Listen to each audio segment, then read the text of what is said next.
ನನಗೆ ಮೊದಲಿಂದಲೇ ಸಿಕ್ಕಿದ ಎರಡೂ ರಾಜ್ಯವನ್ನ ಆ ಕಡೆ ಒಂದು ಕಾಲು ಈ ಕಡೆ ಒಂದು ಕಾಲು ಹಾಕಿ ಆಳ್ತೇನೆ ಅಂತ ಕನಸು ಕಂಡಿದ್ದ. ಅದನ್ನಾಗಿ ದುರ್ಯೋಧನನಿಗೆ ಧರ್ಮಶಾಸ್ತ್ರ, ಸಂಖ್ಯಾಶಾಸ್ತ್ರ, ಅರ್ಥಶಾಸ್ತ್ರ, ನೀತಿಶಾಸ್ತ್ರ, ರಾಜ್ಯಶಾಸ್ತ್ರ ಅವನೇ ಹೇಳ್ಕೊಂಡಲ್ವ ಒಂದು ಕಡೆ. ಜಾನಾಮಿ ಧರ್ಮಂ ನಚಮೇ ಪ್ರವೃತ್ತಿ, ಜಾನಾಮ್ಯಧರ್ಮಂ ನಚಮೇ ನಿವೃತ್ತಿ, ಕೇನಾಪಿ ದೇವೇನ ನಿವಿಷ್ಠಿತೇನ ಯಥಾ ನಿಯುಕ್ತೋಸ್ಮಿ ತಥಾ ಕರೋಮಿ. ನನ್ನ ತಪ್ಪು ನೀವೇನು ಹೇಳುದು? ನೀವೇ ಹೇಳ್ತಿರಲ್ಲ ಯಾವುದೋ ಒಬ್ಬ ದೇವ ಎಲ್ಲ ನಡೆಸ್ತಾನಿದ್ದ, ಅವನು ನನ್ನಿಂದ ಈ ತಪ್ಪು ಮಾಡಿಸಿದ್, ನಾನ್ ತಪ್ಪು ಮಾಡಿದ್ದಲ್ಲ. ಹೊಡೆದ್ರೆ ನಾನು ಹೊಡೆದಿದ್ದಲ್ಲ, ಯಾರೋ ನನ್ನ ಕೈಯಿಂದ ಹೊಡೆಸಿದ್ದಷ್ಟೇ ನಿಮಗೆ. ಅವನು ವಾಪಸ್ ಹಂಗೆ ಹೇಳ್ಬೋದು, ಅದು ಬೇರೆ ಪ್ರಶ್ನೆ. ಪಾಪ ಅವ್ರು ಎಲ್ಲರೂ ಹಾಗೆ ಮಾಡಲ್ಲ ವಾಪಸ್ಸು. ಆದ್ರೆ ವೇದಾಂತ ಒಬ್ಬ ದುಷ್ಟನ ಕೈಗೆ ಸಿಕ್ಕಿದ್ರೆ ವೇದಾಂತವನ್ನು ಹೇಗೆ ದುರ್ಬಳಕೆ ಮಾಡ್ತಾನೆ ಅನ್ನೋದಕ್ಕೆ ದುರ್ಯೋಧನ ಒಬ್ಬ ಒಳ್ಳೆ ಸಾಕ್ಷಿ. ಆದ್ರಿಂದಾಗೆ ನಮ್ಗೆ ಏನ್ ಅನ್ಸುತ್ತೆ ಅಂದ್ರೆ, ಇದೆಲ್ಲ ಒಳ್ಳೆ ಮಾತಾಡ್ತಾನೆ, ಅದರಿಂದಾಗ ಅವನು ಒಳ್ಳೆ ವೇದಾಂತಿನೂ ಹೌದು, ಅವನು ಶಾಸ್ತ್ರಜ್ಞನೂ ಹೌದು, ಅವನು ಈ ಶೂರನೂ ಹೌದು, ತಾಕತ್ತಿದ್ದವನು ಹೌದು. ಹೌದು ಅಲ್ಲ ಅಂತ ಯಾರೂ ಹೇಳಿಲ್ಲ. ಎಲ್ಲದರ ಹಿಂದೆ ಬರುವುದೇನು ಅಂತಂದ್ರೆ ಅವರ ವೇಷ, ಅವರ ನಡತೆ, ಅವರ ಭೂಷಣ ಯಾವುದೂ ಅಲ್ಲ, ಅವರ ಒಳಗಿನ ಇಂಟೆನ್ಷನ್ ಏನು ಅನ್ನೋದು ಮುಖ್ಯ. ಉದ್ದೇಶ ಗೊತ್ತಾದ ಮೇಲೆನೆ ಅವನು ಒಳ್ಳೇದೋ ಕೆಟ್ಟದೋ ತೀರ್ಮಾನ ಮಾಡ್ಲಿಕ್ಕಾಗತ್ತೆ. ಅವನು ಅದನ್ನು ಯಾವುದಕ್ಕೋಸ್ಕರ ಬಳಸಿದ ಅಂತ ಗೊತ್ತಾದ ಮೇಲೆನೆ ಅವನ ಅಲ್ಲಿ ನಾವು ಅನುರಾಗ ಪಡಬೇಕೋ ಅಥವಾ ದೂರ ಇಡಬೇಕು ಅಂತ ನೋಡ್ಕೊಳ್ಬೇಕಾಗತ್ತೆ. ಹೀಗೆ ನಾನು ನನ್ನ ಬಹಳ ಬಾರಿ ಕೊಲ್ಲಬೇಕು ಅಂತ ಪ್ರಯತ್ನ ಪಟ್ಟರು ತಚ್ಚ ಸರ್ವಂ ಅತಿಕ್ರಮ್ಯ ಸಮೃದ್ಧೋ ಅಪ್ಸು ಇವ ಪಂಕಜಂ. ಏನು ಪ್ರಯತ್ನ ಪಟ್ಟರು, ರಾತ್ರಿ ಮುದುಡಿ ಹೋಯ್ತು ಅಂತ ಸಂತೋಷ ಪಟ್ಟರೆ ಬೆಳಗ್ಗೆ ಯಥಾ ಪ್ರಕಾರ ಕಮಲ ಹರಡಿಬಿಟ್ಟಿದೆ. ನಾವದು ಮುದ್ದಡಿತ್ತು, ನಮ್ಮ ಕೆಲಸ ಆಯ್ತು ಅಂತ ಯೋಚನೆ ಮಾಡಿ ಸುಮ್ಮನಾದ್ರೆ ಮತ್ತೆ ಮತ್ತೆ ಹೆಚ್ಚು ಹೆಚ್ಚು ಕಮಲದ ದೃಷ್ಟಾಂತ ಕೊಟ್ಟದ್ದು ಮೊದಲೊಂದು 2 ಕಮಲ ಬಿಟ್ಟಿರುತ್ತೆ. ನಾವು ಅನ್ಕೋತೇವೆ ಅದು 2 ಕಮಲ ಅಂತ. ಆದ್ರೆ ಅದು ಎಷ್ಟು ಬೇಗ ಬಳ್ಳಿಯನ್ನು ಬಿಡಿಸಿಕೊಂಡು ಉದ್ದಕ್ಕೆ ಇಡೀ ಆ ಸರೋವರನ್ನು ವ್ಯಾಪಿಸಿಕೊಳ್ಳುತ್ತೆ ಅಂದ್ರೆ, ಇಡೀ ಸರೋವರದ ತುಂಬಾ 100,000 ಸಾವಿರಾರು ಲಕ್ಷಗಟ್ಟಲೆ ಕಮಲಗಳನ್ನ ಅದು ಬಹಳ ವೇಗವಾಗಿ ಬೆಳೀತಾ ಬರುತ್ತೆ. ಪಾಂಡವರು ಹಾಗೆ ಬೆಳೀತಾ ಬೆಳೀತಾ ಒಂದು ಕಮಲ ಅಂತ ನಾವು ಸುಮ್ಮನಾಗಿದ್ರು ನೋಡಿದ್ರೆ ಅದು ಬೆಳೆದು ಬೆಳೆದು ಸಾವಿರಾರು ಕಮಲ ಆಗಿ ಸರೋವರವನ್ನ ಶೋಭೆಗೊಳಿಸ್ತಾ ಇದೆ. ಕಮಲ ಅನ್ನೋ ಶಬ್ದದ ಅರ್ಥವೂ ಅದೇ. ಕಮ್ ಅಂದ್ರೆ ನೀರು ಸಂಸ್ಕೃತದಲ್ಲಿ, ಕಮ್ ಅಲಂಕರೋತಿ ಇತಿ ಕಮಲಂ. ನೀರಿನ ಒರತೆಯನ್ನ, ಒಸರನ್ನ ಅಲಂಕಾರ ಮಾಡುತ್ತೆ, ಆದ್ರಿಂದಾಗಿ ನೀರಿಗೆ ಒಂದು ಚಂದ ತಂದು ಕೊಡುತ್ತೆ, ಆದ್ರಿಂದಾಗಿ ಅದಕ್ಕೆ ಕಮಲ ಅಂತ ಹೆಸರು. ಅಂದ್ರೆ ಸಂಸ್ಕೃತ ನೀವು ಯಾವ ಶಬ್ದ ತಗೊಂಡ್ರು ಅದರಲ್ಲಿ ಒಂದು ವಿಶಿಷ್ಟವಾದ ಅರ್ಥ ಇದೆ. ನಾವು ಸುಮ್ಮನೆ ಸಂಸ್ಕೃತ ಕಲಿಬೇಕು ಅಂದ್ರೆ ಗಚ್ಚಾಮಿ ಆಗಚ್ಚಾಮಿ ಕಲ್ತ್ರೆ ಮುಗಿದೋಯ್ತು ನಮ್ಗೆ.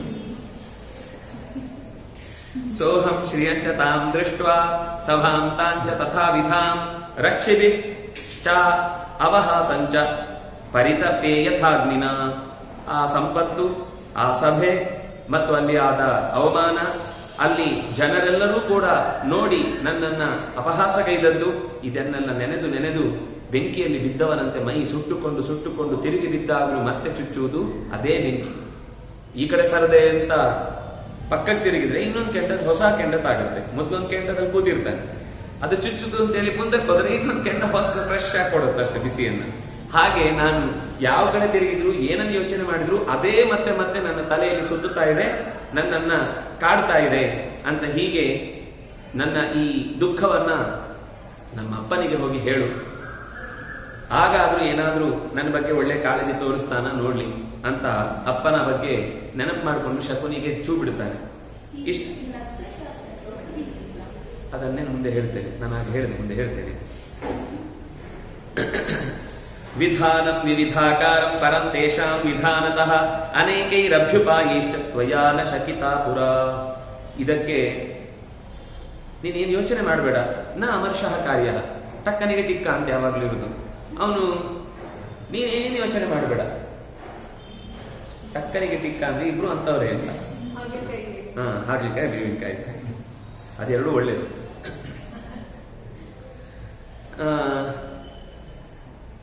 ಪಾಂಡವರಿಗೆ ಈಗ ಅವರ ಕೈಯಲ್ಲಿದೆ, ಅದಕ್ಕೋಸ್ಕರ ಅನುಭವಿಸ್ತಾ ಇದ್ದಾರೆ. ಅದು ಅವರ ಕೈಯಲ್ಲೇ ಇರುತ್ತೆ ಅಂತ ನೀನು ಯಾಕೆ ಅನ್ಕೊಂಡಿದ್ದಿ? ಅದು ನಮ್ಮ ಕೈಗೆ ಬರ್ಬೋದು, ಬರುವುದಿಲ್ಲ ಅಂತ ಯಾರು ಹೇಳಿದ್ದು ಅಂತ ತನ್ನ ವಿಚಿತ್ರವಾದ ಮಾತಿನ ಧಾಟಿಯಿಂದ ಶುರು ಮಾಡುತ್ತಾನೆ ಅವನಿಗೆ ಭರವಸೆ ತುಂಬುವುದಕ್ಕೋಸ್ಕರ. ಅನೇಕೈಹಿ ಅಭ್ಯುಪಾಯೈಶ್ಚ, ಸಂಪತ್ತನ್ನು ಗಳಿಸ್ಲಿಕ್ಕೆ 100 ದಾರಿ ಇದೆಯಪ್ಪ. ಬರೀ ಈಗ ಇಷ್ಟಕ್ಕೇನೆ ಬೇಜಾರು ಮಾಡಿಕೊಂಡು ಪ್ರಾಣ ಕಳ್ಕೊಂಡ್ರೆ ಅದು ಇಲ್ಲ ಆಗುತ್ತೆ. ನಿನ್ ಮೇಲೆ 1-2 ರತ್ನ ಇಟ್ಟು ಕೊನೆಗೆ ಗೋವಿಂದ ಅಂತಾರೆ. ಅದರಿಂದಾಗಿ ಹಾಗೆಲ್ಲ ಮಾಡಬೇಡ. ನಮಗೆ ಉತ್ಸಾಹವನ್ನು ಕಳ್ಕೊಳ್ಬಾರ್ದು. ನಾವು ಯಾವಾಗ ಉತ್ಸಾಹದಲ್ಲಿ ಇರ್ತಾನೋ ಅವನು ಯಾವತ್ತೂ ದುರ್ಗತಿಯನ್ನು ಹೊಂದುವುದಿಲ್ಲ. ಉತ್ಸಾಹವಂತಃ ಪುರುಷಾಹ ನಾವಸೀದಂತಿ ಕರ್ಮಸು. ಕೆಟ್ಟ ಕೆಲಸ ಮಾಡಲಿಕ್ಕೂ ಉತ್ಸಾಹ ಬೇಕು. ಆ ಉತ್ಸಾಹ ಇರುವುದರಿಂದಲೇನೆ ನಾವು ಇಷ್ಟೆಲ್ಲ ಚೆನ್ನಾಗಿ ಬದುಕ್ತಾ ಇದ್ದೇವೆ ಅಂತನ್ನುವ ರೀತಿ ಶಕುನಿ ಒಳ್ಳೆ ಧರ್ಮೋಪದೇಶ ಮಾಡ್ತಾನೆ. ಮಾಡಿ ಲಬ್ಧಶ್ಚ ಅನಭಿಭೂತಾರ್ಥೈ ಪಿತೃವಂಶ ಪೃಥಿವೀಪತೆ. ಅವನಿಗೆ ವಾಸುದೇವ ಸಹಾಯಕ್ಕಿದ್ದಾನೆ. ಪೃಥಿವೀಪಾಲರೆಲ್ಲ ರಾಜರು ಅವನ ಬೆನ್ನಿಗಿದ್ರು. ಅನಭಿಭೂತಾರ್ಥೈ, ಬೇರೆ ಯಾರಿಂದಲೂ ಕೂಡ ತಡೆಯಲಾರದೇ ಇರುವಂತಹ ಸಾಮರ್ಥ್ಯ ಅವರ ಅಣ್ಣ ತಮ್ಮ ಎಲ್ಲರೂ ಸೇರಿಕೊಂಡು ರಾಜರನ್ನ ಗೆದ್ದಿದ್ದಾರೆ. ಅದರಿಂದಾಗಿ ಪಿತೃವಂಶ, ತಂದೆಯಿಂದ ಅವರಿಗೆ ಬಳುವಳಿಯಾಗಿ ಬಂದದ್ದೇ. ಇನ್ನೊಬ್ಬರ ಸಂಪತ್ತಿಗೆ ಭಂಗ ತರುವಂತ ಯಾವ ಕೆಲಸವನ್ನು ಮಾಡಲಿಲ್ಲ ಅವರು. ಪರಾಕ್ರಮವೇ ಕ್ಷತ್ರಿಯನಿಗೆ ಬಲ. ಅದನ್ನು ತೋರಿದಾಗ ಎದುರುಗಡೆ ಅವನು ಸರೆಂಡರ್ ಆಗೇ ಆಗ್ತಾನೆ. ಅದು ನೇರವಾಗಿ ಕ್ಷತ್ರಿಯನ ಧರ್ಮ. ಅದರಿಂದಾಗಿ ಅವರಿಂದ ಸಂಪತ್ತನ್ನು ಸಂಗ್ರಹಿಸಿದ್ದಾನೆ ಅಂತ ಶಕುನಿಯು ನಿಜ ಅಂಶ ಏನು ಅನ್ನೋದನ್ನೇ ಒಪ್ಪಿಕೊಳ್ಳುತ್ತಾನೆ. ಆದ್ರೆ ನಮ್ಗದನ್ನು ಪಡಿಲಿಕ್ಕಾಗಲ್ವೇ? ನಮ್ಗೆ ಕೃಷ್ಣನು ಸಹಾಯಕ್ಕಿಲ್ಲ, ಉಳಿದ ರಾಜರು ಕೂಡ ನಮ್ಮನ್ನು ನೋಡಿದ್ರೆ ಬೆನ್ನು ತಿರುಗಿಸ್ಕೊಂಡು ಹೋಗ್ತಾರೆ. ನಮ್ಮ ಹತ್ರ ಅಂತ ಸಾಮರ್ಥ್ಯ ತೋಳ್ಬಲ ಇದೆ ಅಂತ ಯೋಚನೆ ಮಾಡಿದ್ರೆ ಆವತ್ತೇ ನಿಮ್ಮ ಅವ್ಯವಸ್ಥೆ ಕೆಲಸ ಎಲ್ಲ ಮಾಡುವಾಗ್ಲೇ ಗೆದ್ದು ಬಿಡ್ತಿದ್ದಿ. ನಿನಗೆ ಇದು ಯಾವುದು ಆಗಲ್ಲ. ಏನ್ ಮಾಡುದು? ಅನೇಕ ತರದ ಅಸ್ತ್ರಗಳನ್ನೆಲ್ಲ ಧನಂಜಯ ಬೇರೆ ಸಂಪಾದನೆ ಮಾಡಿದ್ದಾನೆ. ನಾವು ಅಂತಹದ್ದು ಯಾವುದನ್ನು ಸಂಪಾದನೆ ಮಾಡಿಲ್ಲ. ಇನ್ನು ಅಗ್ನಿದಾಹದ ಕಾಂಡವ ದಹನದ ಸಂದರ್ಭದಲ್ಲಿ ಮಯನನ್ನು ಉಳಿಸಿ ಅವನಿಂದಾಗಿ ಒಳ್ಳೆಯ ಸಭೆಯನ್ನೇ ಮಾಡಿಸಿಕೊಂಡು ಎಲ್ಲೋ ಕಂಬ ಕಾಣುತ್ತೆ, ಹತ್ರ ಹೋದ್ರೆ ಕಂಬನೇ ಕಾಣಲ್ಲ. ಎಲ್ಲೋ ಹೋದಾಗ ಕಂಬಗಳೇ ಇಲ್ಲ ಅಂತ ಅನ್ಕೊಂಡು ಸೀದಾ ಹೋದ್ರೆ ಢಮಾನ್ ಅಂತ ಕಂಬ ತಲೆ ಹೊಡೆಯುತ್ತೆ. ನೋಡಿದ್ರೆ 1000 ಕಂಬ ಇರುತ್ತೆ. ಒಂದು ಆಂಗಲ್ ನಿಂದ ನೋಡಿದ್ರೆ ಕಂಬ ಕಾಣುತ್ತೆ, ಇನ್ನೊಂದು ಬದಿಗೆ ನಿಂತು ನೋಡಿದ್ರೆ ಕಂಬಗಳೇ ಇಲ್ಲ, ಬರೀ ಹಾಲ್ ಮಾತ್ರ ಇದೆ ಅಂತ ಅನ್ನೋ ಹಾಗಿರುತ್ತೆ. ಆದ್ರೆ ಹೋಗಿ ತಲೆಗೆ ಹೊಡೆದು ಇನ್ನೊಂದು ತಲೆ ಬಂದಾಗ್ಲೇ ಗೊತ್ತಾಗುತ್ತೆ ಅಲ್ಲೊಂದು ಕಂಬ ಇದೆ ಅಂತ. ಹಾಗಾಗಿ ಏನೇನು ವಿಚಿತ್ರವಾದ ರೀತಿಯ ಛಾವಣಿಗಳನ್ನ, ಅದ್ಭುತವಾದಂತಹ ಸಂಪತ್ತಿನಿಂದ ಕೂಡಿದಂತಹ ಬೇರೆ ಬೇರೆ ರತ್ನಾಭರಣಗಳಿಂದ ಜೋಡಿಸಿದಂತಹ ಗೋಡೆ, ನೆಲ, ಕಿಟಕಿ, ಅಲ್ಲಿ ಉಪಯೋಗಿಸುವಂತಹ ಪ್ರತಿಯೊಂದು ಪಾತ್ರೆ ಎಲ್ಲವೂ ವಿಚಿತ್ರವಾಗಿರುವಂತಹದ್ದು. ಇದೆಲ್ಲ ಅವರ ಸಾಮರ್ಥ್ಯದಿಂದ ಬಂದಿರುವಂತಹದ್ದು. ಇವನು ಉರಿಸ್ತಾ ಇದ್ದಾನೋ ಅವನು ಸಮಾಧಾನ ಮಾಡ್ತಾ ಇದ್ದಾನೋ ಗೊತ್ತಾಗ್ತಾ ಇಲ್ಲ. ಯಾವಾಗಲೂ ಹಾಗೆ ನಾವು ಯಾರನ್ನ ತುಂಬಾ ನಂಬಿರ್ತೇವೆ, ಅವರು ಬೇಕು ಅಂತ ಕೆಲವೊಂದು ಸರ್ತಿ ನಮ್ಮ ಒಳ್ಳೆದನ್ನೇ ಯೋಚನೆ ಮಾಡುವವರಾಗಿದ್ರೆ ಅದೇನು ಅಲ್ಲ ಅಂತಾರೆ. ಈಗ ಒಬ್ಬ ಒಳ್ಳೆಯವನಿಗೆ ಪಾಠ ಮಾಡಬೇಕು ಅಂತ ಅವನು ಹೆದರ್ತಾ ಇರ್ತಾನೆ. ಇಲ್ಲಪ್ಪ, ನೀನ್ ಮೇಲೆ ನಿಂತಾಗ ಎದುರುಗಡೆ ಎಲ್ಲರೂ ದಡ್ರು ಅಂತ ಅನ್ಕೋ, ಸುಮ್ಮನೆ ಪಾಠ ಮಾಡು ಅಂತ ಹೇಳ್ತಾನೆ. ಆದ್ರೆ ಅವನ ಬಗ್ಗೆ ಸ್ವಲ್ಪ ಸಿಟ್ಟಿದೆ ಅಂತಂದ್ರೆ ಜಾಗ್ರತೆ, ಅಲ್ಲಿ ಎಲ್ಲ ವಿದ್ಯಾರ್ಥಿಗಳು NET ಅದು ಇದು ಎಲ್ಲ ಓದಿ ಗುಡ್ಡೆ ಹಾಕಿ ಬಂದವರು, ಜಾಗ್ರತೆ, ಇವನಿಗೆ ಮೊದಲೇ ಅತರ ಪತ್ರ ಆಗಿರ್ತಾನೆ. ಅವನು ಇನ್ನೂ ಕೂಡ ಹೆದರ್ಕೊಂಡು ಅವ್ರ ಮುಂದೆ ಹೇಳುವಾಗ ಸುಲಭವಾಗಿ ಹೇಳಲಿಕ್ಕೆ ಬರುವುದನ್ನು ತೊದಲಿಕೊಂಡು ಕಷ್ಟಪಟ್ಟು ಕೆಲಸ ಕಳ್ಕೊಂಡ್ ಬರ್ತಾನೆ. ಹಾಗೆ ಶಕುನಿ ಅವನನ್ನ ಮತ್ತಷ್ಟು ಉರಿಸ್ತಾ ಇದ್ದಾನೆ. ಅಂದ್ರೆ ಕೋಪ ಇಷ್ಟೇ ಬಂದ್ರೆ ಸಾಕಾಗುದಿಲ್ಲ, ಸ್ವಲ್ಪ ದೊಡ್ಡ ಬೆಂಕಿ ಬೇಕು, ದೊಡ್ಡ ಪಂಜು ಬೇಕು. ದೊಡ್ಡ ಕಡೆ ನಾವು ಬೆಂಕಿ ಹಾಕ್ಬೇಕಾದ್ರೆ ಸ್ವಲ್ಪ ಜಾಸ್ತಿನೇ ಇರಬೇಕು. ಅಕಸ್ಮಾತ್ ಕಡ್ಡಿ ಮಾತ್ರ ಗೀರಿದ್ದು ಹಾಕಿದ್ರೆ ಅಲ್ಲೇ ಆರಿ ಹೋದ್ರೆ ಅದು ಹಾಕುವಾಗ ಕೊಳ್ಳಿನೇ ಹಾಕ್ಬೇಕು. ಅದಕ್ಕೋಸ್ಕರ ಒಂದು ದೊಡ್ಡ ಕೊಳ್ಳಿನೇ ಉರಿಸ್ಬೇಕು ಅಂತ ಶಕುನಿ ಇಷ್ಟು ಪ್ರಯತ್ನ ಮಾಡ್ತಾ ಇದ್ದಾನೆ. ಮಹಾರಥಾ ಮಹೇಶ್ವಾಸಾ ಕೃತಾಸ್ತ್ರ ಯುದ್ಧ ದುರ್ಮದಾ ಅಹಂತು ತದ್ವಿಜಾನಾಮಿ ವಿಜೇತು ಏನು ಶಕ್ಯತೆ. ಅವರನ್ನು ಗೆಲ್ಲಿಕ್ಕೆ ಯಾರ ಹತ್ರ ಸಾಧ್ಯ ಇದೆ? ಅವರು ಮಹಾರಥರು, ದೊಡ್ಡ ದೊಡ್ಡ ಬಾಣಗಳನ್ನ ಉದ್ದ ಕೈಯಿಂದ ಬಹಳ ದೂರಕ್ಕೆ ಬಿಡಬಲ್ಲವರು. ಅವರ ಅಸ್ತ್ರಗಳೆಲ್ಲವೂ ಕೂಡ ಅವರು ಹೇಳಿದ ಹಾಗೆ ಕೇಳುತ್ತೆ. ಯುದ್ಧದಲ್ಲಿ ಯಾವತ್ತೂ ಹಿಂದೆ ಬೆನ್ನು ತೋರಿಸಿದವರಲ್ಲ ಅವರು. ಗೊತ್ತು ನನಗೆ ಅವರ ಬಗ್ಗೆ, ಅವರನ್ನು ಗೆಲ್ಲುವುದು ಕಷ್ಟ ಇದೆ ಅಂತ. ಆದ್ರೆ ಯುದ್ಧನೇ ಮಾಡಬೇಕು ಅಂತ ಯಾರು ಹೇಳಿದ್ದು? ಗೆಲ್ಬೇಕು ಅಂದ್ರೆ ಯುದ್ಧ ಮಾಡಿದ್ರೆ ಗೆಲ್ಬಹುದು ಅಂತ ಯಾವುದರಿಂದ ಏನ ಶಕ್ಯತೆ, ಯಾವುದರಿಂದ ನಾವು ಸಂಪತ್ತನ್ನು ವಶ ಮಾಡಿಕೊಳ್ಬೇಕು ಅಂತ ಅನ್ನೋದನ್ನ ನನ್ನ ಯೋಚನೆಗೆ ಬಿಡು. ನಾನು ಅದಕ್ಕೆ ಬೇಕಾದ ವ್ಯವಸ್ಥೆ ಮಾಡ್ತೇನೆ. ಸ್ವಯಂ ರಾಜನ್ ತನ್ನಿಬೋಧ ಜುಷಸ್ವಚ. ಇಷ್ಟು ಮಾತು ಕೇಳು, ನಿನಗೆ ಸಂಪತ್ತು ಬೇಕು ತಾನೆ, ಇಷ್ಟು ವ್ಯವಸ್ಥೆ ನಾನು ಮಾಡ್ತೇನೆ. ಅಪ್ರಮಾದೇನ ಸುಹೃದಾಂ ಅನ್ಯೇಷಾಂಚ ಮಹಾತ್ಮನ. ಅಯ್ಯೋ, ಇವನಿಗೆ ಅವನು ಏನ್ ತಲೆಯಲ್ಲಿದೆ ಅಂತ ಇವನಿಗೆ ಹೊಳೆದಿಲ್ಲ. ಯುದ್ಧ ಮಾಡದೆ ಗೆಲ್ಲಬಹುದು ಅಂತ ಹೇಳಿದಾಗ ಹಿಂದೆ ವಿಷ ಕೊಡ್ಲಿಕ್ಕೆ ಹೋಗಿ ಅವ್ಯವಸ್ಥೆ ಆಗಿದೆ. ಅಗ್ನಿದಾಹ ಅವಾರಣಾವತದ ಪ್ರಸಂಗದಲ್ಲಿ ಕೆಟ್ಟ ಹೆಸರು ಬಂದುಬಿಟ್ಟಿದೆ. ಈಗ ಇನ್ನೊಂದು ಮಾಡ್ಲಿಕ್ಕೆ ಹೋಗಿ ಎಲ್ಲರೂ ಈಗಾಗಲೇ ನಮ್ಮನ್ನ ಚೀತು ಅಂತ ರಸ್ತೆಯಲ್ಲಿದ್ದವರೆಲ್ಲ ನಮ್ಮವರೇ ಉಗಿಯೋ ತರ ಆಗಿದೆ. ನಾವೇನು ಸ್ವಾಮಿ ಅಂತ ಹೇಳೋದು ಮಾತ್ರ, ದುರ್ಯೋಧನ ಕುಮಾರ ಅಂತ ಹೇಳ್ಕೊಂಡು ಓಡಾಡುದಷ್ಟೇ. ಆದ್ರೆ ಯೌವರಾಜ್ಯ ಪದವಿಗೆ ಬಂದ ಮೇಲೆ ಬಂದ ಪೆಟ್ಟುಗಳೆಲ್ಲ ತಡಿಲಿಕ್ಕೆ ಆಗ್ತಾ ಇಲ್ಲ. ಈಗಲೇ ಹೆಸರು ಹಾಳಾಗಿದೆ. ಬಂಧುಗಳೆಲ್ಲ ಪಕ್ಕದವರೇ ನಮ್ಮನ್ನು ನುಗ್ಗಿತಾ ಇದ್ದಾರೆ. ಯಾರು ಸಿಕ್ಕಿದ್ರು ಯಾವ ಒಂದು ಚಿಕ್ಕ ಮಗುನ ಅವನ ಅಯ್ಯೋ ಅಂತ ಹೆದರ್ಕೊಂಡು ಓಡಾಗಿರುವಂಗಾಗಿದೆ. ಅಂತಹ ಹೆಸರು ಬಂದದ್ದನ್ನ ಇನ್ನಷ್ಟು ಕೆಡಿಸ್ಬೇಡಪ್ಪ. ಯದಿ ಶಕ್ಯ ವಿಜೇತು ತತ್ ಮಮಾ ಚಕ್ಷುಚ ಮಾತುಲ. ನಮ್ಮ ಬಂಧುಗಳಿಂದ ನಮ್ಮ ಹೆಸರು ಹಾಳಾಗಬಾರದು, ಮಹಾತ್ಮರು ಯಾರು ಕೂಡ ನಮ್ಮ ಬಗ್ಗೆ ನಾಳೆ ಮನೆಗೆ ಅತಿಥಿಗಳಾಗಿ ಬರುವವರು ಅಯ್ಯೋ ದುರ್ಯೋಧನನ ಮನೆಗೆ ಮಾತ್ರ ಹೋಗಬಾರದು, ಯಾಕೆಂದ್ರೆ ಯಾವಾಗ ಬೇಕಾದ್ರೂ ಊಟದಲ್ಲಿ ವಿಷಯ ಬೀಳ್ಬೋದು ಅಂತ ಹೆದರಬಾರ್ದು. ಹೀಗೆ ನಮ್ಮ ಮನೆಯ ಪರಿಸ್ಥಿತಿ ತೀರಾ ಕೆಟ್ಟು ಹೋಗಬಾರದು, ಯಾರಿಗೂ ಗೊತ್ತೂ ಆಗಬಾರದು, ಅಥವಾ ಗೊತ್ತಾದ್ರೂ ಅದು ಅವರಿಂದ ತಪ್ಪಿಸ್ಲಿಕ್ಕೆ ಆಗುವಂತೆ ಆಗಬಾರದು. ಇಂಥದ್ದೇನಾದ್ರೂ ಕೆಟ್ಟ ಆಲೋಚನೆಗಳಿಂದ ಕೂಡಿದ ಉಪಾಯಗಳನ್ನಿದ್ರೆ ಏನಾದ್ರೂ ತೋರಿಸು ಅಂತ ಹೇಳಿದಾಗ ಶಕುನಿ ಹೇಳ್ತಾನೆ, ಯೂತ ಪ್ರಿಯಶ್ಚ ಕೌಂತೆಯ. ಧರ್ಮರಾಜನಿಗೆ ಜೂಜು ಅಂದ್ರೆ ಭಾರಿ ಆಸೆ, ಆಡ್ಲಿಕ್ಕೆ ಬರಲ್ಲ, ಆದ್ರೂ ಅವನಿಗೆ ತುಂಬಾ ಆಸೆ ಜೂಜಾಡ್ಬೇಕು ಅಂತ. ನಹಿ ಜಾನಾತಿ ದೇವಿತುಂ, ಆಡ್ಲಿಕ್ಕೆ ಬರಲ್ಲ ಅವನಿಗೆ, ಏನು ಗೊತ್ತಿಲ್ಲ, ಆದ್ರೂ ಅದು ರಾಜರಿಗೆ ಒಂದು ಹುಚ್ಚು, ಹೀಗೆ ಮಾಡ್ಬೇಕು ಹಾಗೆ ಮಾಡ್ಬೇಕು ಅಂತ. ಅಂದ್ರೆ ಅದೊಂದು ಎಲ್ರಿಗೂ ಒಂದು ವೀಕ್ನೆಸ್ ಇರುತ್ತೆ ಅಂತ ಅನ್ನುವ ಹಾಗೆ ಇವನಿಗೊಂದು ವೀಕ್ನೆಸ್. ಸಮಾಭೂತಶ್ಚ ರಾಜೇಂದ್ರ ನಶಸ್ಯತಿ ನಿಯಂತ್ರಿತುಂ ನಿವರ್ತಿತುಂ. ಅವನು ಒಂದ್ಸಲ ಬಂದ ಅಂದ್ರೆ ಮತ್ತೆ ವಾಪಸ್ ಹೋಗಲ್ಲ, ಅಷ್ಟು ಅವನಿಗೆ ಅದರ ಬಗ್ಗೆ ಆಸಕ್ತಿ ಇದೆ. ದೇವೇನ ಕುಶಲಶ್ಚಾಹಂ, ನಾನು ಕುಶಲ, ಹೇಳಿದ ಕಡೆಗೆ ಕಾಳು ಬೀಳುತ್ತೆ, ಯಾವ ತರ ಉದುರಿಸ್ಬೇಕೋ ಆ ತರನೇ ಸಂಖ್ಯೆಯನ್ನು ಬರೆಸ್ತೇನೆ. ಅದೇ ರೀತಿ ನಮೇಸ್ತಿ ಸದೃಶೋ ಭುವಿ, ನನಗೆ ಸಮಾನವಾದಂತಹ ವ್ಯಕ್ತಿ ಇನ್ನೊಬ್ಬ ಇಲ್ಲಿ ಈ ಆಟದ ವಿಷಯದಲ್ಲಿ. ರಾಜ್ಯಂ ಶ್ರಿಯಂಚತಾಂ ದೀಪ್ತಾಂ ತ್ವದರ್ಥಂ ಪುರುಷರ್ಷಭ, ಅತ್ಯಂತ ಬೆಳಗುತ್ತಿರುವ ನಿನ್ನನ್ನೇ ಸುಡುತ್ತಿರುವ ಆ ಸಂಪತ್ತಿನ ಮೂಟೆಯನ್ನು ನಿನ್ನ ಪಾದದ ಬುಡಕ್ಕೆ ಹಾಕುವಲ್ಲಿ ನನ್ನ ಈ ಕೈ ಚಳಕ ನಿನಗೋಸ್ಕರ ಸಿದ್ಧವಾಗಿದೆ. ಕರೆದ್ಬಿಡು, ಕರ್ಕೊಂಡ್ ಬಾ ಅಷ್ಟೇ. ಕರ್ಕೊಂಡ್ ಬಂದ್ಮೇಲೆ ಏನ್ ಮಾಡ್ಬೇಕು ಅಂತ ನನಗೆ ಗೊತ್ತಿದೆ. ಇದಂತೂ ಸರ್ವಂ ತ್ವಂ ರಾಜ್ಞಿ ದುರ್ಯೋಧನ ನಿವೇದಯ, ಅಪ್ಪನಿಗೆ ಹೋಗಿ ಹೇಳು ಹೀಗಿದೆ ಪರಿಸ್ಥಿತಿ ಅಂತ. ಅನುಜ್ಞಾತಸ್ತು ಮೇ ತೇ ಪಿತ್ರ ವಿಜಯಶೇತಾಂಗ ಸಂಶಯ, ನಿಮ್ಮ ತಂದೆಯಿಂದ ಒಂದು ಅನುಮತಿ ಹೂ ಅನ್ಸು. ಅವ್ರು ಇನ್ಯಾವತ್ತೂ ಏನು ಬಾಯಿ ತೆಗಿಲಿಕ್ಕೆ ಇಲ್ಲ, ಊಹೂನು ಇಲ್ಲ ಊನು ಇಲ್ಲ, ಒಂದೇ ಹೊರಡ್ಬೇಕಷ್ಟೇ, ನಾವು ಹೇಳಿದಲ್ಲಿ ಹೊರಡ್ಬೇಕು, ಹಾಗೆ ನಾನು ಮಾಡ್ತೇನೆ ಅಂತ ಹೀಗೆ ಹೇಳಿದಾಗ, ಅಯ್ಯೋ ನಮ್ಮ ಅಪ್ಪನ ಹತ್ರ ಹೇಳೋ ಕಾರ್ಯಕ್ರಮ ಮಾತ್ರ ನನಗೆ ಹೇಳಬೇಡ, ಅವನು ಯಾವ ಕಾರಣಕ್ಕೂ ನಾನು ಹೇಳಿದ್ರೆ ಈ ಮಾತನ್ನು ಒಪ್ಪುದಿಲ್ಲ. ನಿವೇದಯ ಯಥಾನ್ಯಾಯಂ, ನೀನು ತುಂಬಾ ಉಪಾಯ ಗೊತ್ತಿಲ್ಲ, ನೀನೇ ನಮ್ಮ ಅಪ್ಪನಿಗೆ ಹೇಳಿ ಸ್ವಲ್ಪ ತಲೆ ಕೆಡಿಸು. ನಾನು ಅಷ್ಟು ಪಕ್ಕ ತಲೆ ಕೆಡುವುದಿಲ್ಲ. ನಾಹಂ ಶಕ್ಷೇ ನಿವೇದಿತು, ಈ ತರ ಹೇಳಿ ಅವರನ್ನ ಗೆದ್ದು ಸಂಪತ್ತನ್ನ ನಾನು ತಗೊಂಡು ಬರ್ತೇನೆ ಅಂತ ಹೇಳಿದ್ರೆ ನಮ್ಮ ಅಪ್ಪ ಮೊದಲು ನನ್ನನ್ನೇ ಹೊರಗಾಗ್ತಾರೆ, ಯಾವತ್ತೂ ಒಪ್ಕೊಳ್ಳಲ್ಲ ನನ್ನನ್ನು. ಅದಕ್ಕೋಸ್ಕರ ಮೊದಲು ಒಂದು ಪೀಠಿಕೆ ಹಾಕಬೇಕು, ಪೀಠಿಕೆ ಹಾಕಿ ಹೀಗಾಗಿದೆ ಹಾಗಾಗಿದೆ ಅದನ್ನೆಲ್ಲ ಹೇಳಬೇಕು, ನೀನೇನಾದ್ರೂ ಪ್ರಯತ್ನ ಮಾಡು. ದುರ್ಯೋಧನನ ಅಭಿಪ್ರಾಯವನ್ನು ಮನಸ್ಸಿನಲ್ಲಿ ಗಟ್ಟಿ ಮಾಡಿಕೊಂಡ ಶಕುನಿ ಸೀದಾ ಆಸ್ಥಾನಕ್ಕೆ ಬಂದ, ಅಲ್ಲಿಂದ ಹಸ್ತಿನಾವತಿಗೆ ಬಂದಿದ್ದಾರೆ. ಬಂದವರೇ ಅಸ್ವಸ್ಥತಾಂಚಿತಾಂ ದೃಷ್ಟ್ವಾ ಧಾರ್ತರಾಷ್ಟ್ರಸ್ಯ ಪಾಪಕೃತ್ ಭಾರತಾನಾಂಚ ದುಷ್ಟಾತ್ಮ ಕ್ಷಯಾಯ ಹಿ ನೃಪಕ್ಷಯ. ಈ ಕ್ಷತ್ರಿಯರ ನಾಶಕ್ಕೆ ಕಾರಣವಾಗುವ ಸೂಚನೆಯನ್ನು ಈಗಲೇ ಹಿಂದೆ ಕೊಟ್ಟಿದ್ದಂತಹ ದುರ್ಯೋಧನನ ಜೊತೆಗೆ ಸೇರಿದ ಶಕುನಿ ಅದಕ್ಕೆ ತುಪ್ಪ ಸುರಿದಂತೆ ಅವನ ಅಭಿಪ್ರಾಯವನ್ನೇ ಮತ್ತಷ್ಟು ಗಟ್ಟಿಗೊಳಿಸುವುದಕ್ಕಾಗಿ ನೇರವಾಗಿ ಆಸ್ಥಾನಕ್ಕೆ ಬಂದ. ಪ್ರಜ್ಞಾಚಕ್ಷುಂ ಆಸೀನಂ, ಪ್ರಜ್ಞಾಚಕ್ಷು ಹೊರಗಿನ ಕಣ್ಣಿಲ್ಲ, ಒಳಗಿನ ಪ್ರಜ್ಞೆಯೇ ಅವನ ಚಕ್ಷು ಅಂತ ಹೆಸರಿರುವಂತಹ ಧೃತರಾಷ್ಟ್ರನ ಬಳಿಗೆ ಬಂದಿದ್ದಾನೆ. ದುರ್ಯೋಧನನ ಬಗ್ಗೆ ಹೇಳಲಿಕ್ಕೆ ಶುರು ಮಾಡಿದ.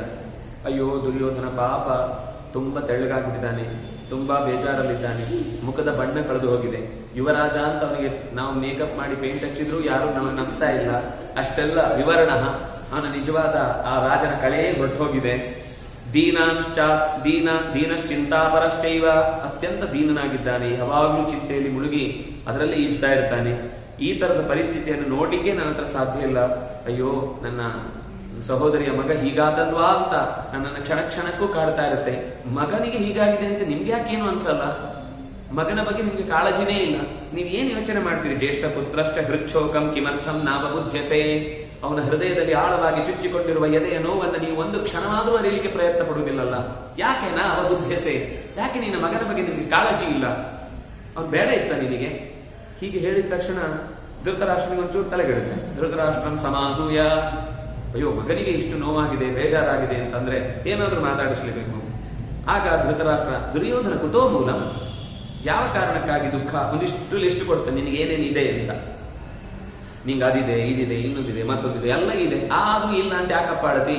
ಇವ್ರ ಮನೇಲಿ ಎಲ್ಲ ಇರುತ್ತೆ. ಆ ಪಕ್ಕದ ಮನೆಯಲ್ಲಿ ಒಂದು ಬಣ್ಣದ್ದು ಹಾಸಿಗೆಗೆ ಹಾಕುವ ಮೇಲೆ ಬೆಡ್ಶೀಟ್ ಮಾತ್ರ ಹೊಸ್ತೇನೋ ಬಂದಿದೆ, ಅದು ನಮ್ಮ ಮನೇಲಿ ಇಲ್ಲ ಅಂತ ಅಳ್ತಾ ಕೂತ್ರೆ ಹೆಂಗಾಗುತ್ತೋ ಹಂಗಿದೆ ಈ ಪರಿಸ್ಥಿತಿ. ನಿನ್ನ ಬಗ್ಗೆ ಶಕುನಿ ಪಾಪ ತುಂಬಾ ಬೇಸರದಿಂದ ಹೇಳಿದ.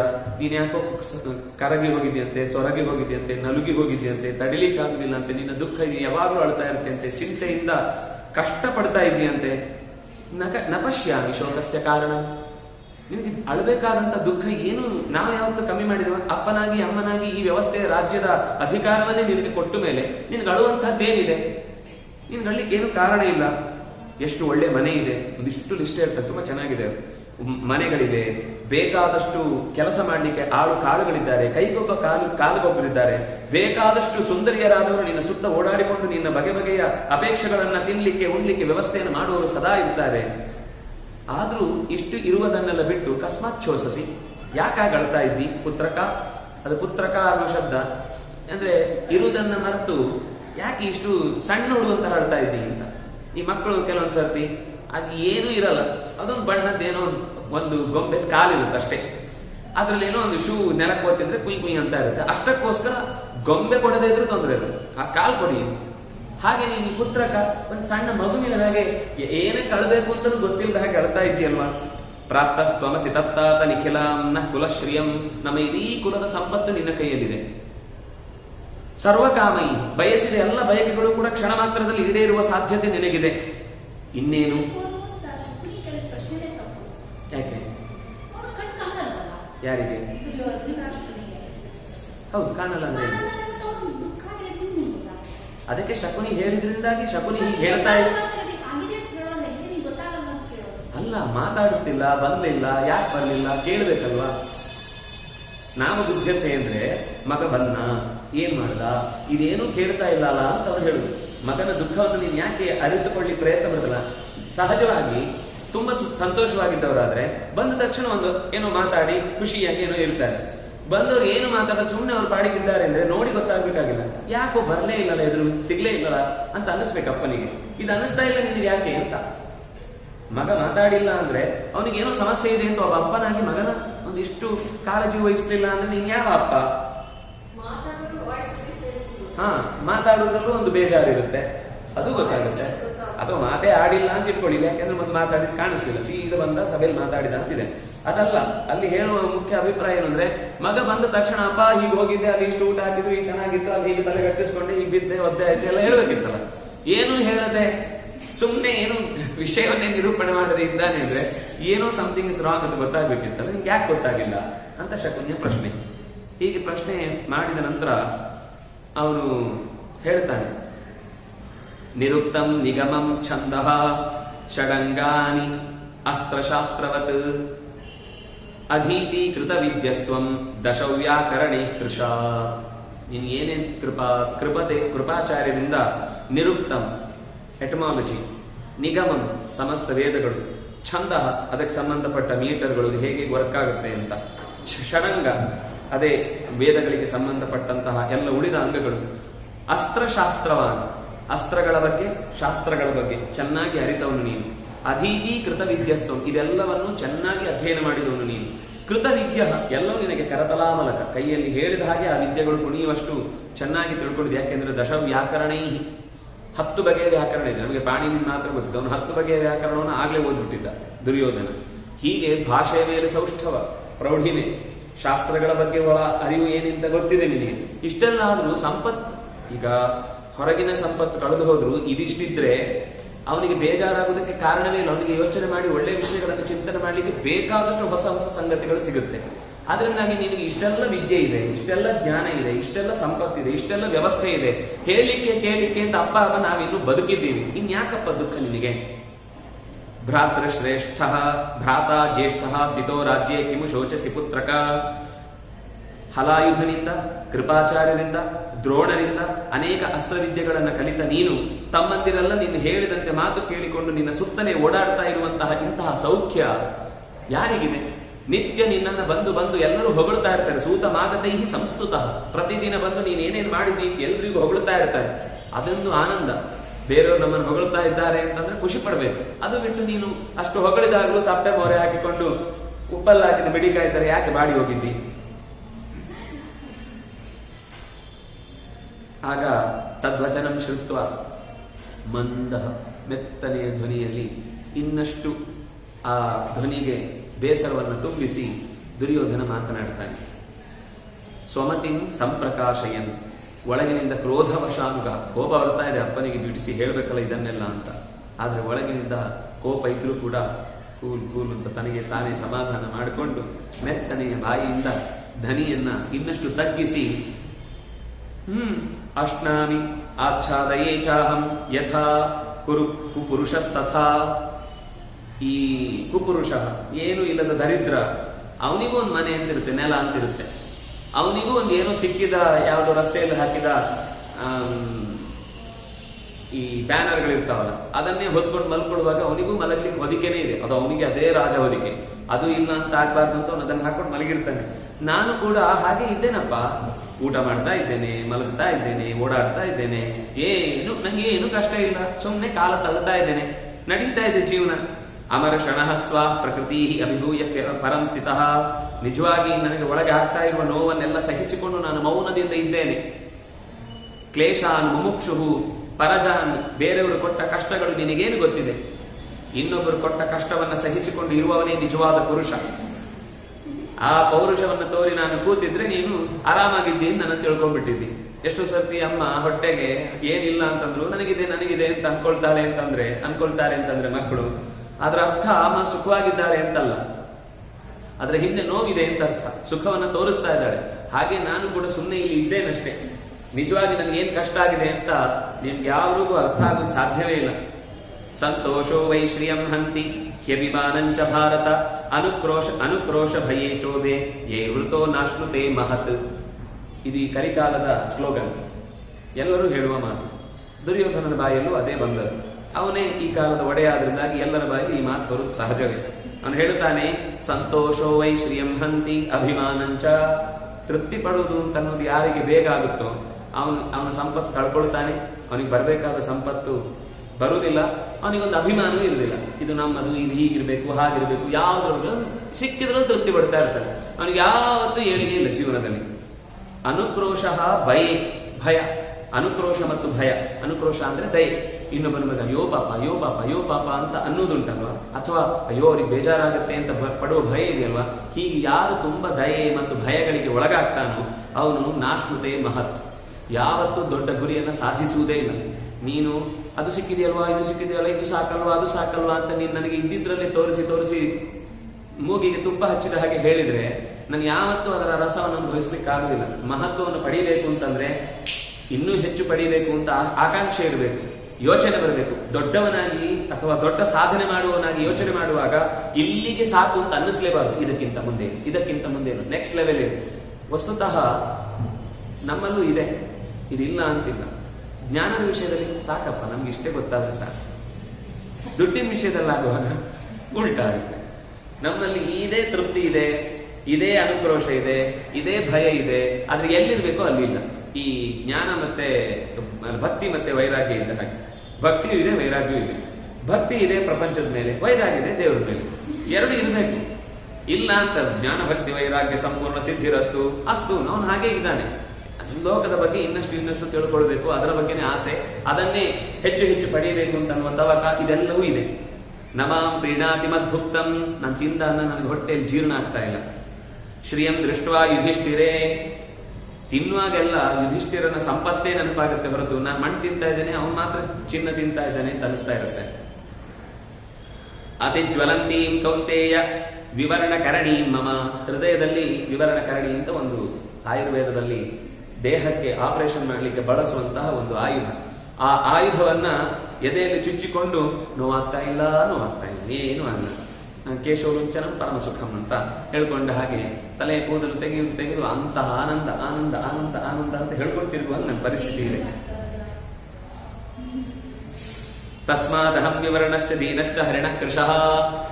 ಆ ಕಾರಣದಿಂದ ನನ್ನ ಮುಖ ಛಾಯೆ ತುಂಬಾ ಕಪ್ಪಿಟ್ಟಿದೆ. ಹಾಗಾಗಿ ನಾನು ತೆಳ್ಳಗಾಗಿದ್ದೇನೆ. ಹಾಗಾಗಿ ನಾನು ತುಂಬಾ ದೈನ್ಯ ಸ್ಥಿತಿಗೆ ತಲುಪಿದ್ದೇನೆ. ಇದೆಲ್ಲ ಯೋಚನೆ ಮಾಡಿದ್ರೆ ಮೈಯೆಲ್ಲ ಉರಿಯುತ್ತೆ. ಹೇಳ್ತಾನೆ, ಅಷ್ಟಾಶೀತಿ ಸಹಸ್ರಾಣಿ ಸ್ನಾತಕ ಗೃಹಮೇಧಿನಃ ತ್ರಿಂಶದ್ದಾಸೀಕ ಏಕೈಕಃ ಯಾನ್ ಬಿಭರ್ತಿ ಯುಧಿಷ್ಠಿರಃ. ಇವತ್ತಿಗೂ ಅವನ ಮನೆಯಲ್ಲಿ 88,000 ಜನ ಸ್ನಾತಕರು ಗೃಹಸ್ಥರು ಅವನ ಮನೆಯಲ್ಲಿ ಶಾಸ್ತ್ರಾಧ್ಯಯನ ಮಾಡಿಕೊಂಡು ಕೂತಿದ್ದಾರೆ. ಒಬ್ಬೊಬ್ಬರಿಗೆ 30 ಜನ ಸೇವಕರಿದ್ದಾರೆ.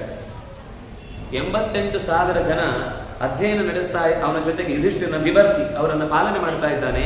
ಅವರಿಗೆ ಎಲ್ಲರೂ ಸ್ನಾತಕರು ಅಂದ್ರೆ ಶಾಸ್ತ್ರಾಧ್ಯಯನವನ್ನು ಮಾಡಿ ಅದರ ಬಗ್ಗೆ ತುಂಬಾ, ಯಾಕೆಂದ್ರೆ ಬಿಸಿ ರಕ್ತ ಇದ್ದಾಗ ಹೆಚ್ಚು ಹೆಚ್ಚು ಓದ್ಬೇಕು, ತಿಳ್ಕೊಳ್ಬೇಕು ಅಂತೆಲ್ಲ ಇರುತ್ತೆ. ಎಲ್ಲ ಆದ್ಮೇಲೆ ಅಯ್ಯೋ ಅದೇ ಓದುದು, ಅದೇ ಎಷ್ಟು ಸರ್ತಿ ಅದನ್ನೇ ಭಾಗವತ, ಅದೇ ರಾಮಾಯಣ, ಅದೇ ಭಾರತ, ಏನಿದೆ ಅಂತ ಅನ್ನಿಸ್ತಾ ಇರುತ್ತೆ.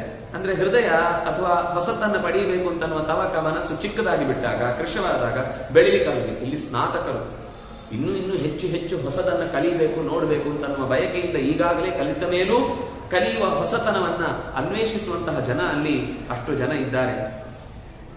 ದಶಾನ್ಯಾನಿ ಸಹಸ್ರಾಣಿ ಯತೀನಾಂ ಊರ್ಧ್ವರೇ ತಸಾಂ. 10,000 ಜನ ಬ್ರಹ್ಮಚರ್ಯವನ್ನು ಪಾಲಿಸಿ ಊರ್ಧ್ವರೇ ತಸ್ಕರಾದ ತಪಸ್ವಿಗಳು, ಋಷಿಗಳು, ಜ್ಞಾನಿಗಳು, ಸನ್ಯಾಸಿಗಳು ಅಲ್ಲಿ ಇದ್ದಾರೆ. ಅವರೆಲ್ಲ ಇರುವುದು ಅಂತಂದ್ರೆ ಒಬ್ಬ ಮನೆಯಲ್ಲಿ ಒಬ್ಬ ಸನ್ಯಾಸಿ ಇದ್ದಾನೆ ಅಂದ್ರೆ ಎಷ್ಟೋ ಜನರಿಗೆ ಊಟ ಹಾಕಿದ ಪುಣ್ಯ ಇದೆ. ಅಂಥದ್ರಲ್ಲಿ 10,000 ಜನ ಯತಿಗಳು ಅಂದ್ರೆ ಯತಿರೇಕೋ ವಿಶಿಷ್ಯತೆ ಅಂತ ಮಾತಿದೆ. 1,00,000 ಜನಕ್ಕೆ ಊಟ ಹಾಕುವುದು ಒಬ್ಬ ನಿಜವಾದ ಎಲ್ಲ ಜಗತ್ತಿನ ಆಸೆಗಳನ್ನು ತೊರೆದ ವೈರಾಗ್ಯ ಶೀಲನಾದಂತಹ ಸನ್ಯಾಸಿಗೆ ಮನೆಯಲ್ಲಿ ಊಟ ಹಾಕುವುದು ಒಂದೇ ಅಂತ. ಅಂದ್ರೆ ಆ ತರ ಯೋಚನೆ ಮಾಡಿದ್ರೆ 88,000 ಜನ ಶಾಸ್ತ್ರಾರ್ಥವನ್ನು ಚೆನ್ನಾಗಿ ತಿಳಿದಂತಹ ಗೃಹಸ್ಥ ಆಶ್ರಮವೋ ಅಥವಾ ಸ್ನಾತಕ ವ್ರತದಲ್ಲೇ ಇರುವಂತಹವರು ಅಲ್ಲಿ ಅಷ್ಟು ಜನ ಇದ್ದಾರೆ. ಅವರೊಬ್ಬೊಬ್ಬರಿಗೆ ಅಷ್ಟು ಜನ ಸಹಾಯಕರು ಬೇರೆ. ಇದನ್ನೆಲ್ಲ ನೋಡಿದ್ರೆ ಭುಂಜತೆ ರುಗ್ಮ ಪಾತ್ರೀಭಿ, ಬಂಗಾರದ ತಟ್ಟೆಯಲ್ಲೇ ಊಟ, ಬಂಗಾರದ ಪಾತ್ರೆಯಲ್ಲೇ ನೀರು ಕುಡಿಯುವುದು, ಕೈ ತೊಳಿಲಿಕ್ಕೆ ಬಚ್ಚಲಲ್ಲಿಟ್ಟ ಪಾತ್ರೆಯು ಬಂಗಾರದ್ದು. ಏನ್ ಹೇಳಬೇಕಿದೆ? ಇಂತಹ ಸೌಕರ್ಯ ಸೌಲಭ್ಯ ನನಗೆ ಕನಸಲ್ಲೂ ಬೀಳಲು. ಅಲ್ಲಿ ಅಂಥ ವೈಭವವನ್ನು ನೋಡಿ ನಾನು ಎಲ್ಲಿ ಹೋದಾಗಲೂ ಅಲ್ಲಿ ಹೇಗಿತ್ತು ಅದೇ ನೆನಪಾಗುತ್ತೆ ಹೊರತು ಇಲ್ಲಿರುವುದನ್ನು ನೋಡಿ ಇದೊಂದಿದ ವ್ಯವಸ್ಥೆ, ಹೀಗ ಬದುಕುವುದು ಅಂದ್ರೆ, ರಾಜ ಅಂದ್ರೆ ಬದುಕಿದ್ರೆ ಹಾಗೆ ಬದುಕಬೇಕು ಅಂತ ಪ್ರತಿ ಕ್ಷಣವೂ ನನ್ನನ್ನ ಪ್ರತಿ ವಸ್ತುವು ನಾಟಿ ನಾಟಿ ಚುಚ್ಚಿ ಚುಚ್ಚಿ ಕೊಲ್ತಾನೆ ಇರುತ್ತೆ. ಹೇಗಪ್ಪ ಸುಖವಾಗಿರು ಅಂತ ಹೇಳ್ತಾ ಇದೆಯಾ? ಎಲ್ಲ ಇದೆ. ಅದು ಇದ್ದದ್ರಿಂದಲೇ ಸಮಸ್ಯೆ, ಅದು ಇಲ್ಲದೆ ಇದ್ರೆ ನನಗೆ ನೆನಪು ಆಗ್ತಿರ್ಲಿಲ್ಲ. ಅದು ಇರುವ ವಸ್ತುಗಳೇ ನನ್ನನ್ನು ಅಷ್ಟು ಕಾಡ್ತಾ ಇವೆ. ಪೃಥಕ್ ವಿಧಾನಿ ರತ್ನಾನಿ ಪಾರ್ಥಿವ ಪೃಥಿವೀಪತೆ ಆಹರನ್ ಕ್ರತು ಮುಖ್ಯೇಸ್ಮಿನ್ ಕುಂತಿ ಪುತ್ರಾಯ ಭೂರಿಶಃ ನ ಕ್ವಚಿದ್ಧಿ ಮಯಾ ತಾದೃಗ್ ದೃಷ್ಟಪೂರ್ವೋ ನ ಶ್ರುತಃ. ಎಲ್ಲ ರಾಜರು ಬಂದು ಅವನಿಗೆ ಬೇರೆ ಬೇರೆ ತರದ ರತ್ನ, ವೈಢೂರ್ಯ, ಮಾಣಿಕ್ಯ ಇತ್ಯಾದಿಗಳನ್ನು ಕೊಡ್ತಾ ಇದ್ದದನ್ನ ನ ದೃಷ್ಟಪೂರ್ವ ನೋಡೇ ಇರಲಿಲ್ಲ. ಹೋಗ್ಲಿ ಕೇಳಿ ಆಗಿದ್ರೆ ಕೆಲವು ಕೇಳಿದ್ದೆ ಬ್ರಹ್ಮಕಮಲ ಅಂತ ಒಂದಿದೆ, ಅದು ಬಹಳ ಚೆನ್ನಾಗಿರುತ್ತಂತೆ ಅಂತ ಕೇಳಿ ಯಾವತ್ತೊಂದು ದಿವಸ ನೋಡಿದಾಗ ಸಂತೋಷ ಆಗುತ್ತೆ. ಕೇಳಿಯೇ ಇಲ್ಲದ ಸಂಗತಿಗಳನ್ನೆಲ್ಲ ಅಲ್ಲಿ ನಾನು ನೋಡ್ತಾ ಇದ್ದೆ. ಅಂತಹ ಅಪೂರ್ವವಾದ ವಸ್ತುಗಳನ್ನ ಎಲ್ಲ ರಾಜರು ತಂದು ಈ ಪಾಂಡುಪುತ್ರನಿಗೆ ಒಪ್ಪಿಸ್ತಾ ಇದ್ರು. ಬೇಕಾದ್ರೆ ನಾನು ಸುಳ್ಳು ಹೇಳ್ತೇನೆ ಅಂದ್ರೆ ಸಂಜಯನ ಹತ್ರ ಕೇಳು. ಈ ದುರ್ಯೋಧನ ಮೇಲೆ ನಂಬಿಕೆ ಇಲ್ಲ, ಅವನು ಯಾವತ್ತು ಏನೇನು 1 3 ಮಾಡಿ 3 6 ಮಾಡಿ 6 10 ಮಾಡಿ ಹೇಳ್ತಾನೆ ಅನಿಸಿದ್ರೆ ಸಂಜಯನನ್ನ ಕೇಳು, ಅವನಿಗೂ ಗೊತ್ತಿದೆ. ಶರ್ಮ ನೈವಾಭಿಗಚ್ಛಾಮಿ, ಈ ತರ ಇದ್ದ ಮೇಲೆ ಸಮಾಧಾನ ಮಾಡ್ಕೋ ಅಂತ ನೀನು ಹೇಳಿದ್ರೆ ನ ಚಿಂತೆಯಾನೋ ವಿಷಾಂಪತೆ, ನಿರಂತರ ಚಿಂತೆ ಎನ್ನುವ ಶೂಲ ನನ್ನನ್ನು ಬಾಧಿಸ್ತಾನೆ ಇರುತ್ತೆ. ಎಲ್ಲಿವರೆಗೆ ತ್ರಿಖರ್ವಂ ಬಲಿಮಾದಾಯ ದ್ವಾರಿ ತಿಷ್ಠಂತಿ ವಾರಿತಾ. ತ್ರಿಖರ್ವ ಅಂತ ಒಂದು ದೊಡ್ಡ ದೇಶದ ರಾಜ ಮನೆತನ. ಆ ಮನೆತನದವರು ಧರ್ಮರಾಜನಿಗೆ ಉಡುಗೊರೆಯನ್ನು ಕೊಡಬೇಕು ಅಂತಂದಾಗ ಬಾಗಿಲಿನ ಹೊರಭಾಗದಲ್ಲೇ ತಡೆದು ನಿಲ್ಲಿಸಿಬಿಟ್ಟಿದ್ದಾರೆ ಸೈನಿಕರು. ಇನ್ನು ಸ್ವಲ್ಪ ಹೊತ್ತಿದೆ, ಅವರು ಇನ್ಯಾರ ಹತ್ರ ಮಾತಾಡ್ತಿದ್ದಾರೆ, ಆಮೇಲೆ ಬರ್ತಾರೆ. ನಾವು ಅವರನ್ನು ಫಸ್ಟ್ ಒಳಗೆ ಕರೆಸಿ ಮಾತಾಡ್ತೇವೆ. ಈಗ ಅಲ್ಲಿ ತುಂಬಾ ಹೇಳ್ತಾನೆ, ಇಂತಿಂತ ದೊಡ್ಡ ರಾಜರು ತಡೆದು ನಿಲ್ಲಿಸಲ್ಪಟ್ಟಿದ್ರು. ಅಂದ್ರೆ ಇದೊಂದು ಗೌರವ ಏನು ಅಂತಂದ್ರೆ, ಇವರೇ ಒಳಗೆ ಹೋಗ್ಲಿಕ್ಕೆ ಆಗುದಿಲ್ಲ ಅಂದ್ರೆ ಅವ್ರ ಒಳಗಿರೋರು ಇನ್ನಿಷ್ಟು ದೊಡ್ಡವರು, ಇವರನ್ನೇ ಅಲ್ಲಿ ಬಿಡುದಿಲ್ಲ ಅಂತಂದ್ಮೇಲೆ ನಾವೆಲ್ಲ ಏನು ಲೆಕ್ಕಕ್ಕೆ ಇಲ್ಲ ಅಂತ ಆಗೋಯ್ತು. ನಾವೆಲ್ಲ ಅವರು ಬಂದ್ರೆ ಮೊದಲವರನ್ನು ಕಾಣಬೇಕಿತ್ತು. ಅವರು ಕೂಡ ಬಾಗಿಲಿನ ಹತ್ರ ಕಾದು ಯುಧಿಷ್ಠಿರ ಯಾವಾಗ ಸಿಗ್ತಾನೆ ಅವನನ್ನ ಆಮೇಲೆ ನಾವು ಮಾತಾಡಿಸ್ತೀವಿ ಅಂತ ಇದ್ರು. ಈ ಮಾತುಗಳೆಲ್ಲ ನನ್ನನ್ನ, ಅವ್ರು ಬರುವಾಗ ಬರೀ ಕೈಯಲ್ಲಿ ಬಂದವರಾದ್ರೆ ಕೆಲವೊಮ್ಮೆ ಹೊರಗೆ ನಿಲ್ಲಿಸಬಹುದು. ಅವರೆಲ್ಲ ಕೈ ತುಂಬ ಶತಸಂಖ್ಯಶಃ ವಾಟಧಾನಾಶ್ಚ ಬ್ರಾಹ್ಮಣ, ಕೈ ತುಂಬ ಸಂಪತ್ತನ್ನು ಹಿಡಿದುಕೊಂಡು ಅನೇಕ ಋತುಜರನ್ನ ಮುಂದಿಟ್ಟುಕೊಂಡು ಅನೇಕ ಗೋವುಗಳನ್ನ ಜೊತೆಗಿಟ್ಟುಕೊಂಡು ಬಂದಂತಹ ರಾಜರವರೆಲ್ಲ. ಹಾಗಿದ್ದಾಗಲೂ ಅವ್ರು ಕಾಯ್ಬೇಕಾಯ್ತು. ಇದನ್ನು ನೋಡಿದ ಮೇಲೆ ನನಗೆ ತುಂಬಾ ಯೋಚನೆ ಬಂತು, ಏನಿದು ಹೀಗೆಲ್ಲ ಬದುಕುವಂತಿರುತ್ತಾ? ಆಮೇಲೆ ಕೆಲವು ದಿವ್ಯವಾದ ವರುಣನ ಲೋಕದಿಂದ ಕಾಂಸ್ಯದ ಪಾತ್ರೆ ಒಂದು ಬಂತು, ದೇವಲೋಕದಿಂದ ಇನ್ನೇನೇನೋ ವಸ್ತುಗಳು ಬಂತು. ಇದೆಲ್ಲ ಅವನ ಮನೆಯಲ್ಲಿ ಯಜ್ಞಕ್ಕೆ ಉಪಯೋಗಿಸ್ತಾ ಇದ್ರು. ಅವನ ಯಜ್ಞದಲ್ಲಿ ಯಾವುದು ಇಲ್ಲಿದ್ದಲ್ಲ, ಎಲ್ಲ ಇಂಪಾರ್ಟೆಂಟ್. ದೇವಲೋಕದಿಂದ ಬಂತು, ಅಲ್ಲಿ ಯಾವುದೋ ಮಯ ತಂದು ಕೊಟ್ಟ, ಇನ್ಯಾವುದೋ ವಿಶ್ವಕರ್ಮ ತಂದಿಟ್ಟ, ಈ ತರದ ಎಲ್ಲ ಹೊರಗಿಂದಲೇ, ಅಲ್ಲಿಂದ ಏನೂ ಅಲ್ಲ. ಏನು ವೈಭವ ಅದು! ನನಗೆ ಅಂತಹ ವೈಭವದಿಂದ ಒಂದು ಸರ್ತಿ ಹೀಗೊಂದು ಯಜ್ಞ ಮಾಡಬಹುದು ಅಂತ ಅನ್ನುವ ಕಲ್ಪನೆಯೂ ಇಲ್ಲ. ಅಂತಹ ಕಲ್ಪನೆ, ಅದ್ಭುತವಾದಂತಹ ವಿಷಯಗಳನ್ನೆಲ್ಲ ನೋಡಿ ಕೇಳಿ ಹೇಗೆ ನಾನು ಸುಮ್ಮನೆ ಇರಬೇಕು, ಹೇಗೆ ಸುಮ್ಮನೆ ಇರ್ಲಿಕ್ಕೆ ಸಾಧ್ಯ ಇದೆ, ಇಷ್ಟು ಹೇಳಿ ಆಮೇಲೆ ಕೃತಾಂ ಬೈದು ಸರೇ ರತ್ನೈ ಮಯೇನ ಸ್ಫಟಿಕಾಚ್ಛದಾಂ, ಮನೆಯಲ್ಲಿರುವ ನೆಲವೂ ಕೂಡ ಸ್ಫಟಿಕದ್ದು, ಮಣಿಗಳದ್ದು. ನೆಲಕ್ಕಾದ್ರೂ ಏನು ಸಾಮಾನ್ಯ ಕಲ್ಲು ಗಿಲ್ಲು ಅಂತಾಗಿದ್ರೆ ಅನ್ಕೋಬಹುದು, ತುಳಿತಾ ಇರುವ ವಸ್ತುಗಳಲ್ಲಿ ಪ್ರತಿಯೊಂದು ಕೂಡ ಅಪೂರ್ವವಾದ ಅಮೂಲ್ಯವಾದ ವಸ್ತುಗಳು, ನೋಡೇ ಇಲ್ಲದೆ ಇರುವಂತಹದ್ದು. ಇದಕ್ಕಿಂತ ಹೆಚ್ಚು ಕಿಂಕರಾಶ್ಚ ಸಭಾಪಾಲಾಹ ಜಹಸುಹು, ಕಿಂಕರರು ಸಭೆಯನ್ನು ನೋಡಿಕೊಳ್ಳುವವರು, ಗೋಡೆ ಕೊಳೆಯಾದಾಗ ಒರೆಸುವವರು, ಆ ಕಡೆಯಿಂದ ವೃಕೋದರ, ಈ ಕಡೆಯಿಂದ ಇನ್ನಷ್ಟು ಹೊರಗಿನಿಂದ ಬಂದ ಉಳಿದ ರಾಜರು, ಇವರೆಲ್ಲ ನೋಡಿ ನನ್ನನ್ನು ನಕ್ಕು ಬಿಟ್ರು. ಸಪತ್ನೀನಾಪಹಾಸೋಹಿ ಸಮಾಂ ದಹತಿ ಭಾರತ, ಶತ್ರುಗಳು ನಕ್ಕಾಗಂತೂ ಯಾರೋ ನಕ್ಕರೆ ಸಿಟ್ಟು ಬರುತ್ತೆ. ಇನ್ನು ನನ್ನ ಮನಸ್ಸಿನಲ್ಲಿ ಸದಾ ಅವರನ್ನೇ ವೈರಿಗಳು ಅಂತ ಅನೇಕ ಸಲ ಕೊಲ್ಲಬೇಕು ಅಂತ ಪ್ರಯತ್ನ ಮಾಡಿದಾಗಲೂ ತಪ್ಪಿಸಿಕೊಂಡು ಬಂದವರು ನನ್ನ ಮುಂದೆ ನಿಂತು ನಿನ್ನ ಈ ಸಾವಿನ ಯಾವ ಆಟವೂ ಕೂಡ ನಮ್ಮ ಮುಂದೆ ನಡೆಯಲಿಲ್ಲ ಅಂತ ನಕ್ಕಾಗೆ ಅಲ್ವಾ ಅದು? ನೀನೆಷ್ಟು ಸತ್ಯ ಪ್ರಯತ್ನ ಪಟ್ಟರು ನಮ್ಮನ್ನೇನು ಮಾಡ್ಲಿಕ್ಕಾಗಲ್ಲ ಅಂತ ಅಣಗಿಸಿದ ಹಾಗಲ್ವಾ ಅದು? ಆ ಅಣಗಿಸುವಿಕೆಯನ್ನು ಸಹಿಸಿಕೊಂಡು ಇನ್ನೂ ಚೆನ್ನಾಗಿರ್ಬರು, ಉಂಟಾ ಇರು, ತಿಂತಾ ಇರು, ಮಲಗ್ತಾ ಇರು ಅಂತ ಹೇಳಿದ್ರೆ ಹೇಗೆ ನಿದ್ದೆ ಬರುತ್ತಪ್ಪ? ಹೀಗೆ ಭೀಮ ನಕ್ಕ. ಎಲ್ಲದಕ್ಕಿಂತ ಮುಖ್ಯ ದ್ರೌಪದಿ ಚ ಸಹ ಸ್ತ್ರೀಭಿ ಪಾತಯಂತಿ ಮನೋಮಮ, ಬಿದ್ದು ಸಖಿಯರ ಜೊತೆಗೆ ದ್ರೌಪದಿಯು ನಗ್ತಾ ಇದ್ದಾಳೆ ಅಂತಂದ್ರೆ ಅವಳು ಬಿದ್ದು ನಕ್ಕದ್ದಲ್ಲ, ನನ್ನನ್ನು ಬೀಳಿಸಿ ನಗ್ತಾ ಇದ್ದೆ. ಇದು ನನಗಾದ ಅವಮಾನ, ಇದನ್ನು ತಡಿಲಿಕ್ಕೆ ಸಾಧ್ಯ ಇಲ್ಲ. ನನ್ನ ಬಟ್ಟೆ ಒದ್ದೆಯಾಗಿ ಕಿಂಕರರೆಲ್ಲರೂ ಕೂಡ ಅಯ್ಯೋ ಬಟ್ಟೆ ಒದ್ದೆ ಆಯ್ತಾ ಅಂತ ನನ್ನ ಎದುರುಗಡೆ ಏನೋ ಪಾಪ ಅಂತ ತೋರಿಸುವ ಹಾಗೆ ಮಾಡಿ ಪಕ್ಕಕ್ಕೆ ಮುಸಿ ಅಂತ ನಕ್ಕು ಮತ್ತೆ ನನ್ನನ್ನು ನೋಡಿ ತಗೊಳ್ಳಿ ಈ ಬಟ್ಟೆ ನಿಂದು, ತಗೊಳ್ಳಿ ಇದು ಬಟ್ಟೆ ನಿಂದು ಅಂತ ಹೇಳ್ತಾ ಇದ್ರೆ ಹೇಗಾಗತ್ತೆ ನನ್ನ ಮನಸ್ಸಿನಲ್ಲಿ ಸಮಾಧಾನ? ಪ್ರತಿ ಮಾತು ನನ್ನನ್ನು ಚುಚ್ಚುತ್ತಾ ಇದೆ. ಸ್ತ್ರೀಯಶ್ಚ ತತ್ರ ಮಾಂ ದೃಷ್ಟ್ವಾ ಜಹಸುಹು ತಾದೃಶಂ ನೃಪ, ಅಲ್ಲಿ ಇದ್ದವರು ಒಬ್ರಿಬ್ರಲ್ಲ, ಸರ್ವಂ ಹಾಸಕರ. ಅಲ್ಲಿ ನಡೆದ ಪ್ರತಿಯೊಂದು ಘಟನೆಯು ನನಗೆ ಅವಮಾನಕಾರಿಯಾಗಿಯೇ ನಡೆಯಿತು. ಇದನ್ನು ಸಹಿಸಿಕೊಳ್ಳಿಕ್ಕೆ ಸಾಧ್ಯ ಇಲ್ಲ. ಸಂಭಾವಿತ ಚಾಕೀರ್ತಿ ಮರಣಾದ ತಿರಿಚ್ಯತೆ, ಸಂಭಾವಿತನಾದವನಿಗೆ ಈ ಅಕೀರ್ತಿ ಅಥವಾ ಅಪಹಾಸ ಅಂತ ಅನ್ನೋದು ಸಾವಿಗಿಂತಲೂ ಹೆಚ್ಚು. ನಾನು ಸಹಿಸಿಕೊಳ್ಳಲಾರೆ, ಇದನ್ನೆಲ್ಲ ತಡಿಲಿಕ್ಕೆ ನನ್ನ ಹತ್ರ ಸಾಧ್ಯ ಇಲ್ಲ. ಪೂರ್ಣೇ ಶತಸಹಸ್ರೇತು ವಿಪ್ರಾಣ ಭುಂಜತಾಂ ತದಾ, ಏನು ಇನ್ನೂ ವಿಚಿತ್ರವಾದದ್ದು ಹೇಳಲೇಬೇಕು. ಒಂದು ಸರ್ತಿಗೆ 1,00,000 ಜನ ಊಟ ಮಾಡಿ ಎದ್ದಾಗ ಒಂದು ಸರ್ತಿ ಶಂಖ ಊದ್ತಾ ಇತ್ತು. ಹಾಗೆ ಶಂಖ ಊದ್ತಾನೆ ಏನು, ಇಷ್ಟು ಮನೆಯಲ್ಲಿ ವೈಭವ. ಮುಹುರ್ಮುಹುರ್ ಪ್ರಣತಸ್ತಸ್ಯ ತಸ್ಯ ಶಂಖಸ್ಯ ಭಾರತ ಅನಿಶಂ ಶಬ್ದಮಶ್ರೌಷಂ, ಕೇಳ್ತಾ ಇದ್ದಾಗ ಮಮ ರೋಮಾಣಿ ಮೇ ಹೃಷನ್, ಮೈಯೆಲ್ಲ ನೆಟ್ಟಗೆ ನಿಲ್ತಾ ಇತ್ತು. ಯಾವ ಕಾರಣಕ್ಕೂ ಕೂಡ ಇವರಲ್ಲಿ ಒಂದು ಲೋಪದೋಷವನ್ನು ಹೇಳಲಿಕ್ಕೆ ಅವಕಾಶ ಇರಲಿಲ್ಲ. ಉಣ್ಣಿ ತಿನ್ನಿ ಎಲ್ಲದಕ್ಕೂ ಬೇಕಾದಷ್ಟು